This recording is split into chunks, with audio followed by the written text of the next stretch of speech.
Fantastic. Thank you very much. So as I was saying, we will soon be live with Tom and Kathy of Red Fern Farm. Throughout the summer, we've been checking in on them to talk honeyberries, cornelian cherries, and Asian pears.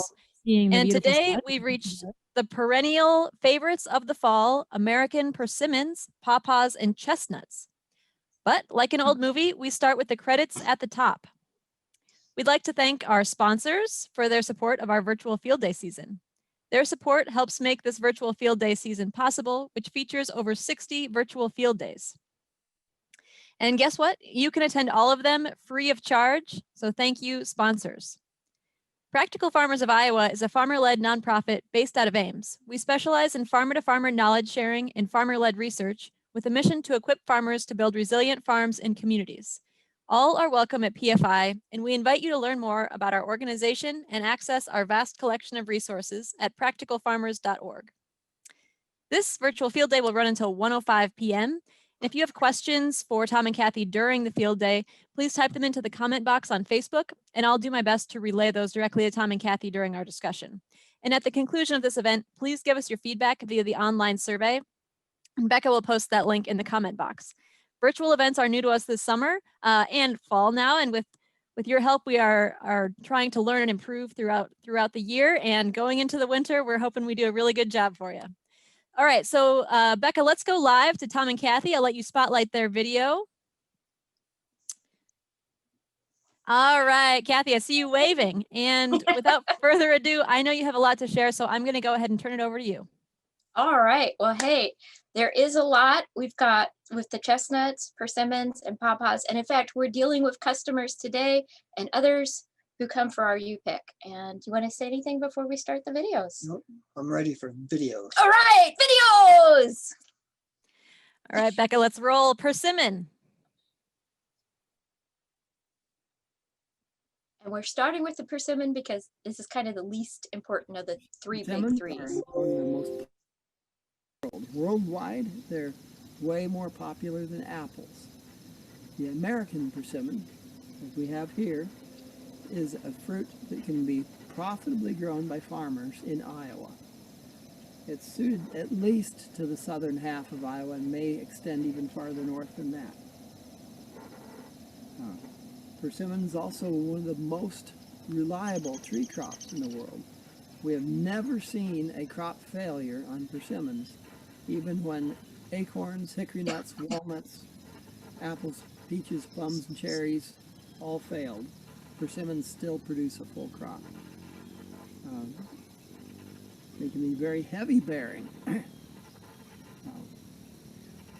This tree right here probably has 50 pounds of fruit on this one limb here. Persimmons are really popular in the deep south for making a product that they call persimmon pudding, using persimmon pulp. Tom likes it. Persimmon pulp sells for anywhere from $3 to $14 a pound, and one good-sized persimmon tree could produce probably at least 1,000 to 2,000 pounds of pulp. When once persimmons have fully colored up like this, they can be picked off the tree when they're still slightly firm and then taken home and ripened off the tree. Once they're fully ripe and ready to eat, though, they become extremely soft and difficult to transport. So it might be better to pick them slightly underripe. You can tell when a persimmon is ripe for sure by giving it a slight taste. Taste a very small amount and wait about 15 seconds. If you don't feel astringency at the end of 15 seconds, then it's safe to go ahead and eat the fruit.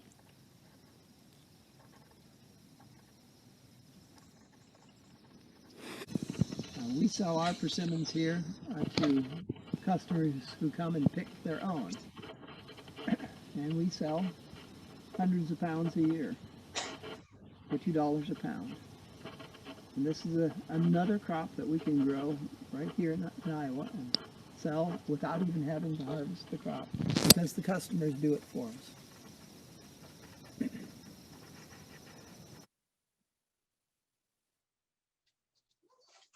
And that's pictures of some of our customers from a few years ago. And we've been really happy with how many persimmons we're selling this year because of customers coming more specifically for pawpaw and if they could, chestnuts. All right, and unless there's some questions right off the bat, I think we should go ahead and roll right into the pawpaw video. Well, Kathy, did you want to? Okay. Cinnamon. Oh, that's right. And we have, Yeah, Becca, why don't you go ahead and spotlight Kathy and Tom's video for a second? There you go. I know Kathy had something she wanted to show us. thank you for reminding me. Okay, so I experimented with a new recipe because I had made a pear upside down cake and I was like, I wonder if I can make a persimmon upside down cake. And I did. I'm very proud of this guy. This is like my third version and it's really good. And it's got reduced sugar and fat because the persimmon pulp takes the place of so much fat and sugar in a recipe. So, And the color really is not coming through.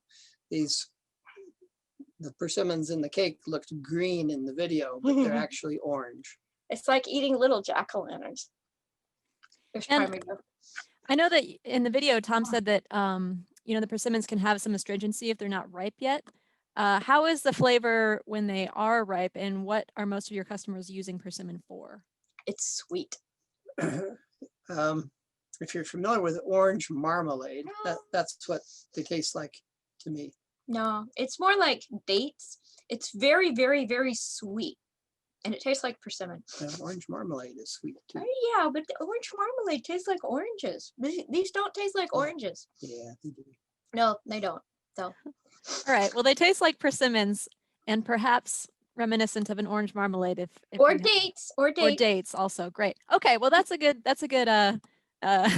description, I think, for people to follow up on at least. Yeah. Okay. Well, how about we roll the pawpaws then?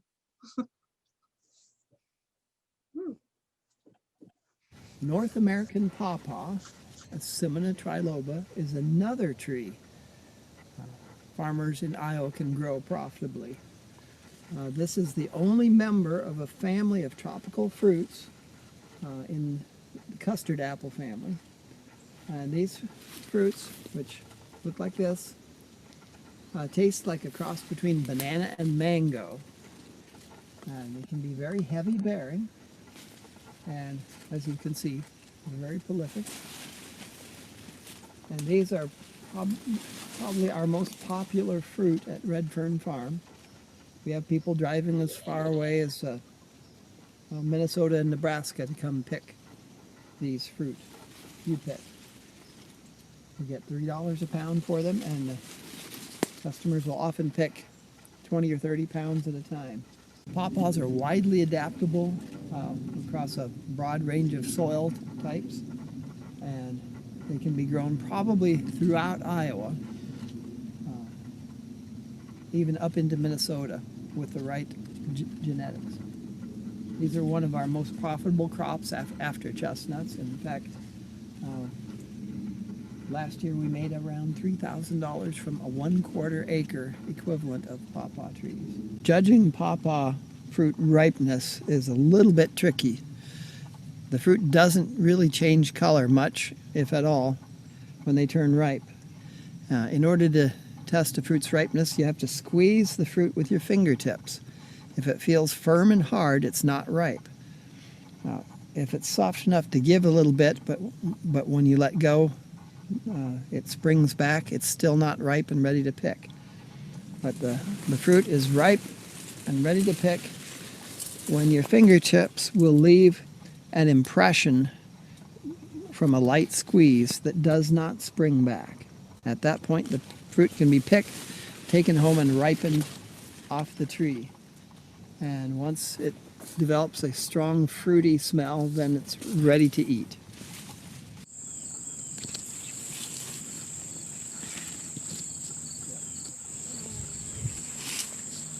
It is perfectly fine to pick up pawpaws from off the ground under the trees.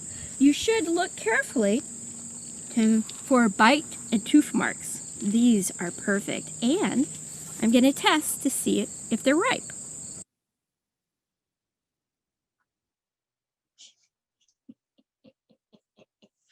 Okay, cool. And we have a couple of pawpaws that got picked like a week ago and have been in our fridge. These guys were going to be evaluating the flavor because they're from a seedling we developed. And then this is an example of, oh, cool. One that got picked kind of green. We wanted to make sure no one grabbed it yet, but these are pawpaws. Any questions so far, Liz? No questions in the comment box, but I'll ask some questions on behalf of the crowd. So I recall from when I've harvested pawpaws that you store them in the fridge. Is that just once they're ripe, or is that if you pick them a little green, they continue to ripen off the tree on the counter? You should ripen them at room temperature, and then once they're ripe, then you can refrigerate them up to 2 weeks if you're not going to eat them right away. And So, well, if I you just have noticed- a lot of pawpaws, you could keep them in the fridge and then bring them out to ripen. And then, yes, go ahead. And I noticed that the one you have in your hand there, Kathy, has a little bit of like blackness on it, similar to a ripe banana. Yeah. Yeah. Can you sort of just talk about, how pawpaws will begin to look, as they're ripening? I know that, it can be concerning for people who don't deal with a lot of fruits. Yeah. When a pawpaw is ready to pick, it's probably going to look about like this. Still pretty green, maybe with a little bit of a yellowish tint to it. But they're not really ready to eat at that stage. But when they're ready to eat, they'll look more like this, starting to turn a little brown. And if you like banana and mango flavor, then this would be the stage to eat them at.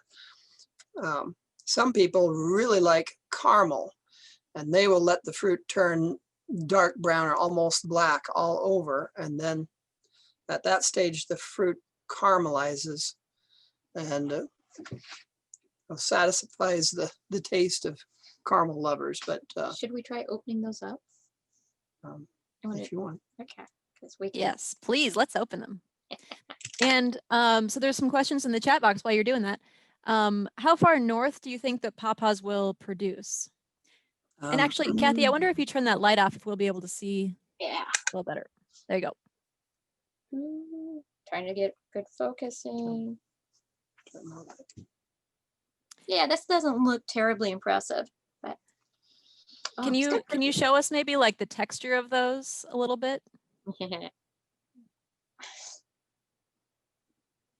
It's like Excellent. yeah, it's like ice cream.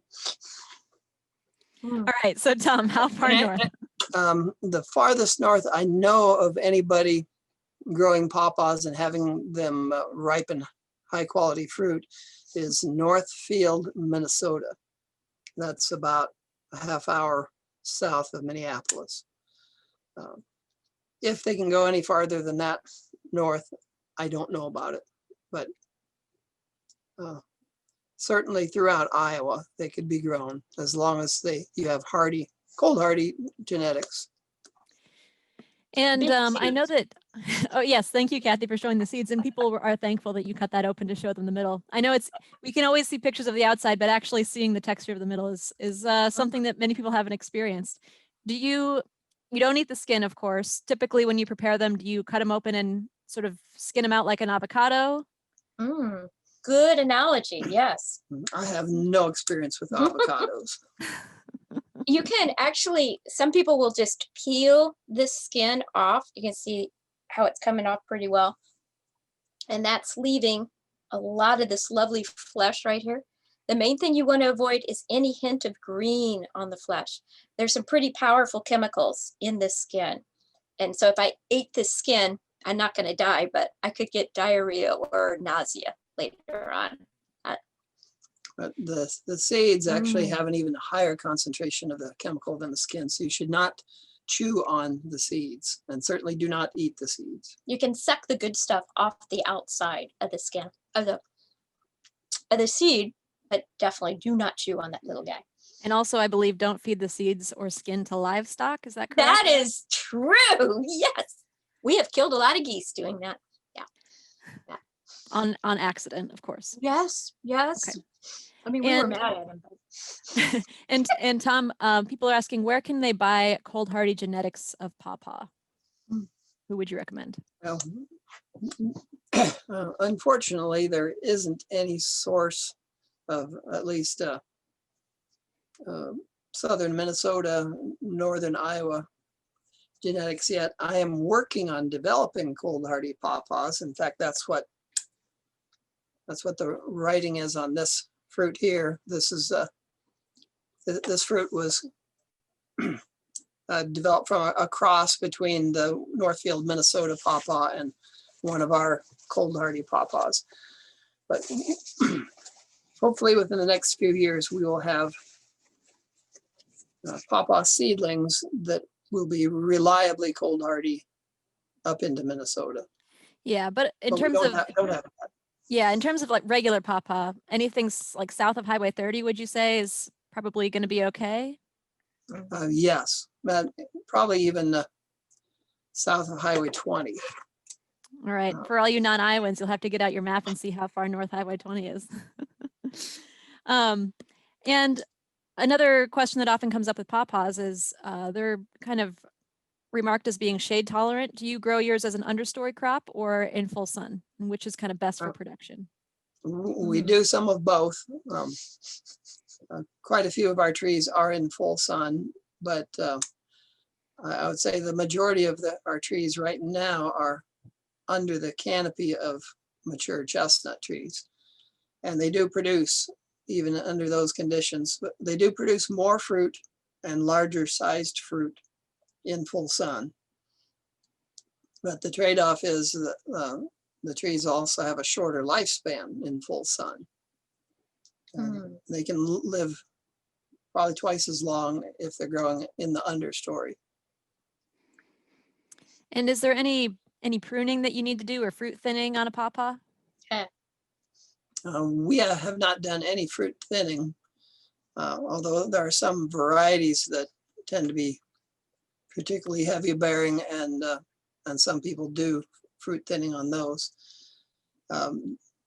There isn't any pruning that's absolutely necessary, but we do some pruning just to keep the height of the tree close enough to the ground so we can reach the fruit without a ladder. But really, that's the only pruning that's necessary. And they are resistant to a lot of insects because the leaves taste so bad. They taste like used motor oil or green peppers to people. The leaves are actually poisonous to most insects,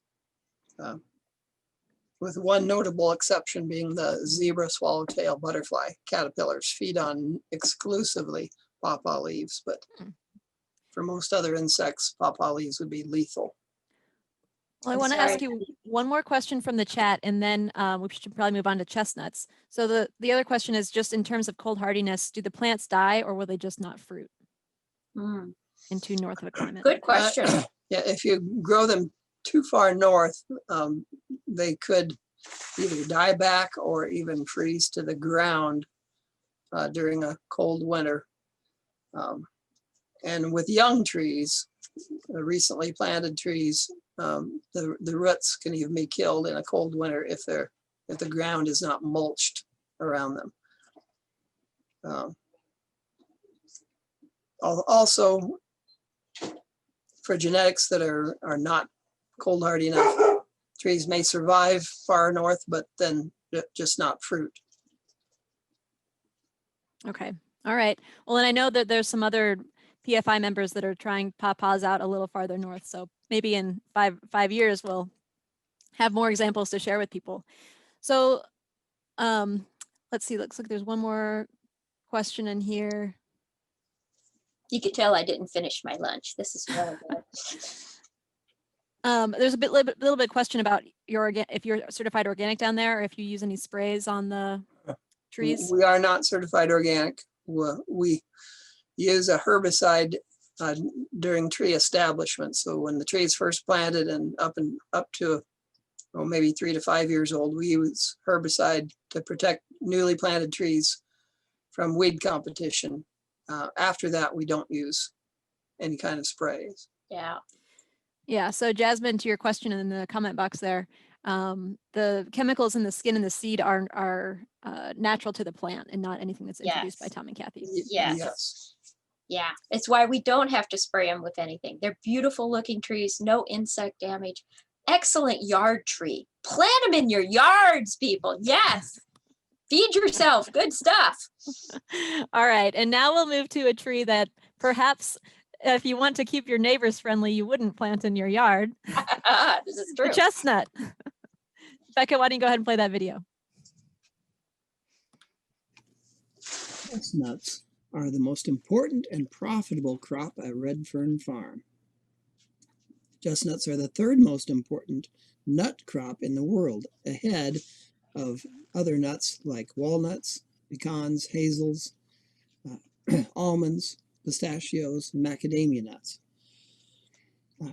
Our customers drive all the way from Minneapolis, Chicago, St. Louis, Kansas City, Omaha to come pick chestnuts at Red Fern Farm. Growers receive anywhere from $3 to $8 a pound for their chestnuts, depending on the market.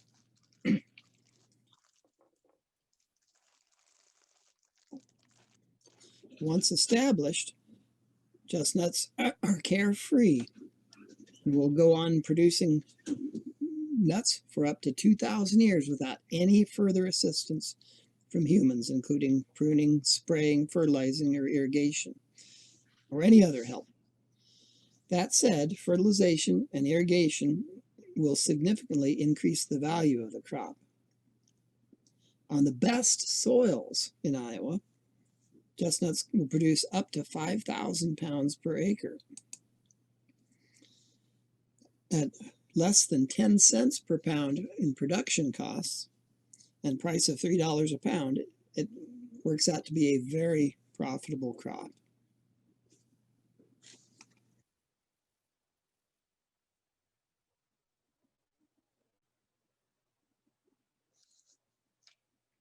This is like watching a PowerPoint We've with looked at sound. a wide variety of harvesting methods over the years, including hand harvesting, bag-a-nut, lawn sweepers, motorized pecan harvesters, vacuums, but the best tool we've ever found is the Nut Wizard. It's a wire basket about the size and shape of a football that rolls on the end of a pole, and the nuts pop inside the basket when rolled over.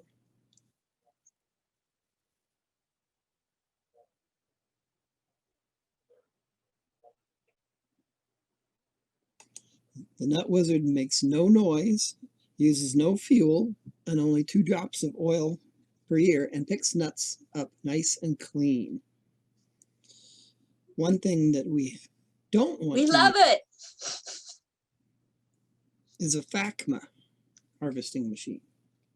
The FACMA is noisy, smelly, fuel guzzling, and the nuts picked up by the FACMA harvester have to be washed and sanitized. Also, the burrs are picked up with the nuts, so the nuts have to be separated from the burrs.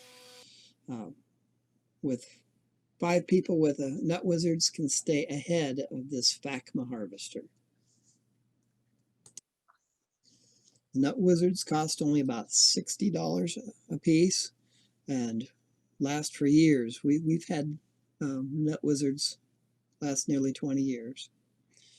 By far, the most profitable way to market chestnuts is through a pick-your-own operation. It eliminates the costs of harvesting, sanitation, sorting, and refrigeration, packaging, shipping, and advertising. We maintain a list of about 350 names of people who want to come and do U-Pick on our farm.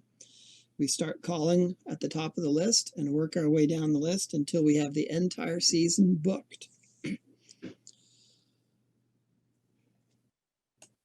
Our U-Pick customers pick anywhere from 25 to 800 pounds of chestnuts on their appointment. Bosnian, Chinese, and Koreans make up over 90% of our customer base. Anglo-Americans make up our worst customers. They only want 1 pound of chestnuts at Christmas time, and then we have to explain to them exactly how to store them and what to do with them.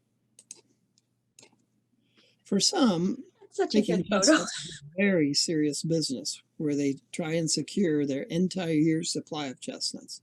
For others, it's just a fun family outing, or a combination of the two. For us, chestnut season is 1 month out of the year of intense, busy work, followed by time for relaxation and reflection. Ah, that was so nice you said. Ah. Pretty photos. Ah.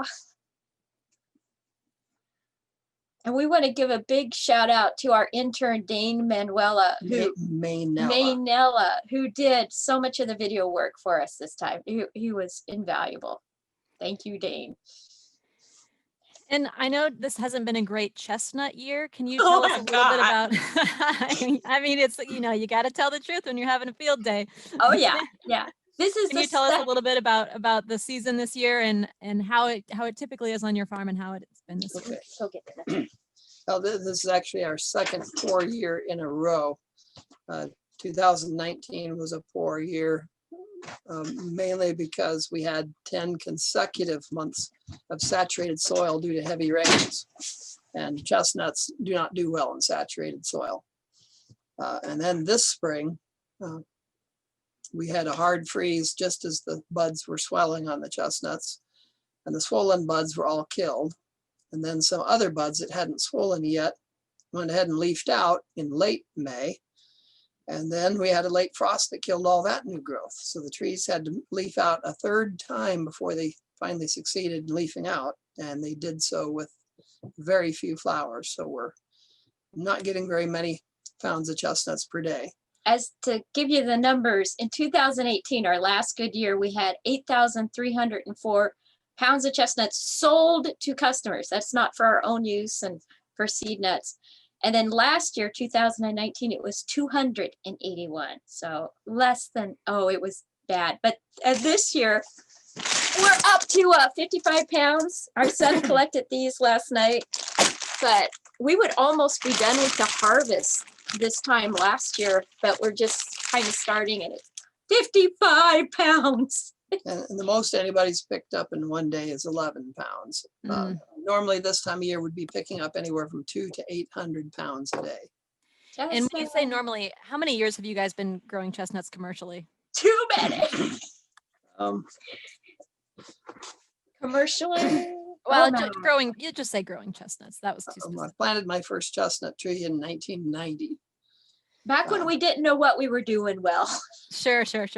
So, I mean, are the harvests typically pretty big swings like this, or is it typically? No, not normally. Normally the harvest has been trending sharply upward each year. But no, it's not normal to have a poor year, and it's certainly not normal to have 2 poor years in a row. Okay. So I've some never heard questions of it from the happening before. comment box. People are impressed with your customer list, of course. Over How long? 300. 300. How long did it take you to build that customer base? And is most of your marketing done over the phone, like you said in the video? Facebook and word of mouth. Yeah, word of mouth between customers is our biggest marketing, most important marketing. And what was the other question? And how long have you been building that customer base? Oh, our first U-Pick customer was in 2013. It was a Bosnian family that had a dad dying of cancer who wanted to pick chestnuts one more time before he died. So we let him do it, but we told him not to tell anybody. And within days, we had 20 some Bosnians who wanted to come and U-Pick chestnuts. A year later, it was 70 some.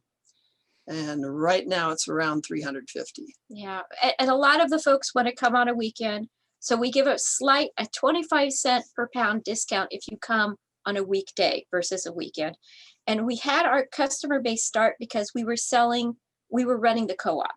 And so a lot of the customers were used to coming to us for chestnuts. And when they found out they could go out and harvest themselves, they got very excited about that. Mm. And we have videos from past events where we talk more about the chestnut co-op. And so I'll plug those into the comment box maybe after we wrap up the field day, so we don't have to spend too much time on it here. And I'll ask you some more questions here out of the chat box. So let's see here. How long can you wait to pick up the chestnuts off the ground before they go bad? Sort of what's the harvest window there? It depends on the humidity and the heat. You don't want the chestnuts to dry out on the ground.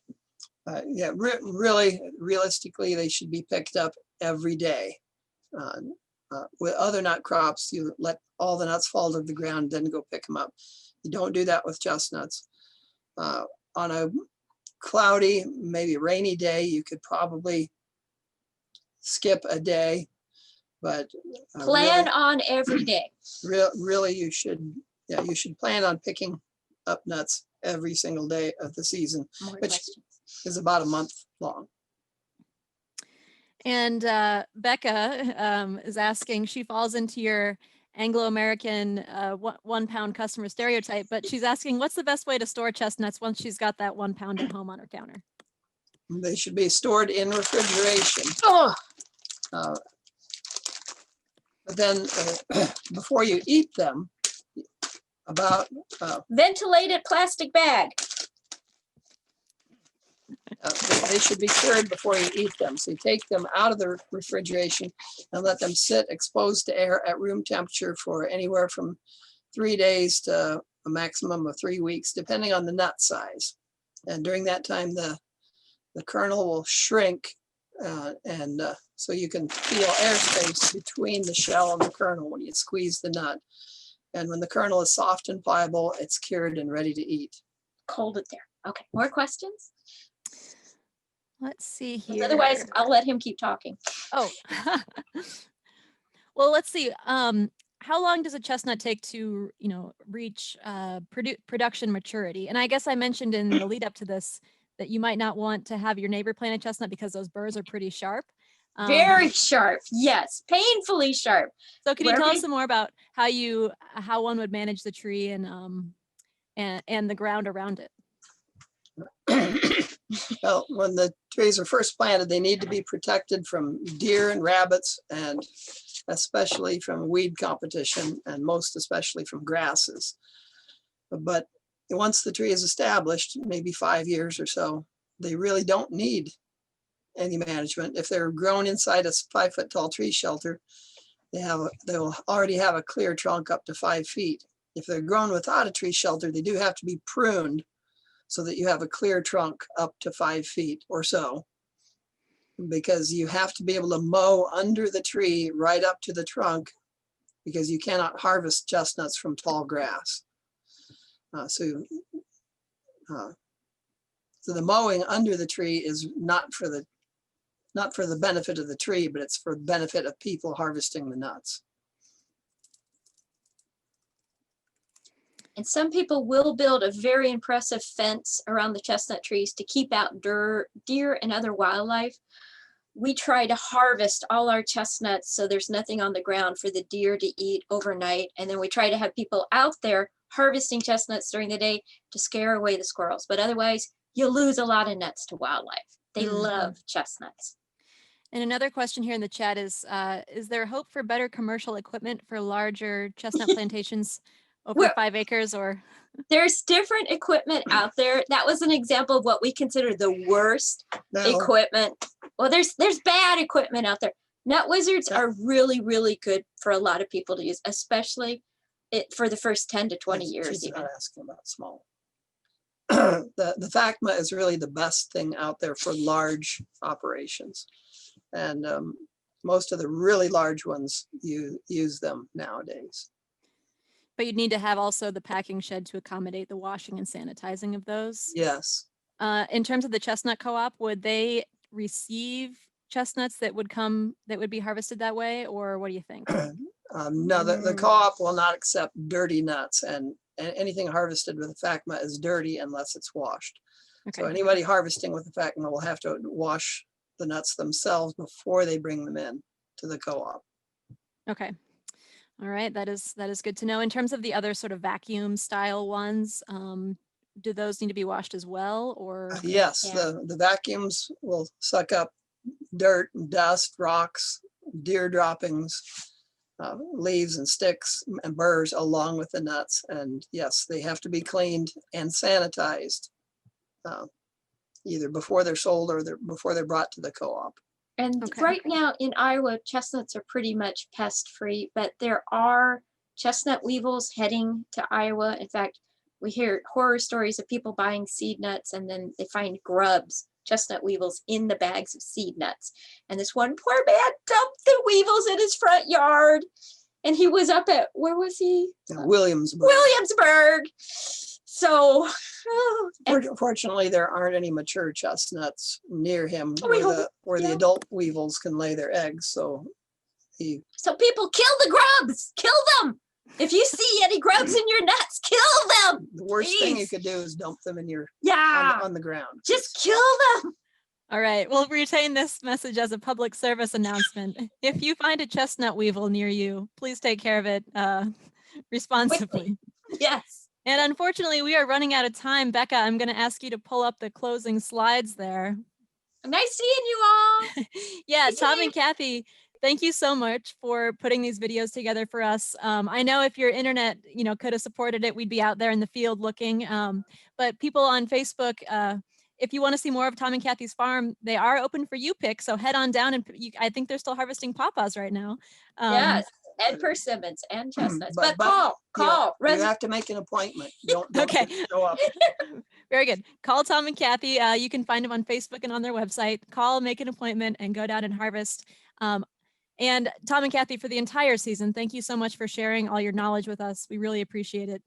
It's been fun to do. Thank you, Liz. You're welcome. And I got the flash drive here to send back to you. Everyone on Facebook, thank you for attending today. If you want to rewatch or share this with your friends, you can find the video of this event and many others on PFI's Facebook page, our YouTube channel, and website. And Becca posted the evaluation there in the comment box. Please take a few minutes to complete that for us. For participating, you'll be entered to win a PFI water bottle, and more importantly, we'll receive your feedback. And, we know you've driven through blizzards, ice, and drifted roads not to miss PFI's annual conference. But this year, with the risks of COVID-19, we won't ask you to. This year, get out the good napkins, put on a clean shirt, and stay where you are. PFI is coming home. For 3 days of the deep winter, we will gather on PFI's virtual conference platform to engage with old friends and new, invited speakers and exhibitors. We have a great lineup, and I'm excited to see you all there. Keep an eye on your email and watch your mailbox in November. We'll be sending brochures and have more information coming to you soon. So everyone on Facebook, please share that with your friends as well. Tom and Kathy, I know we'll see you there. And again, thanks everyone for joining us, and we'll see you again soon.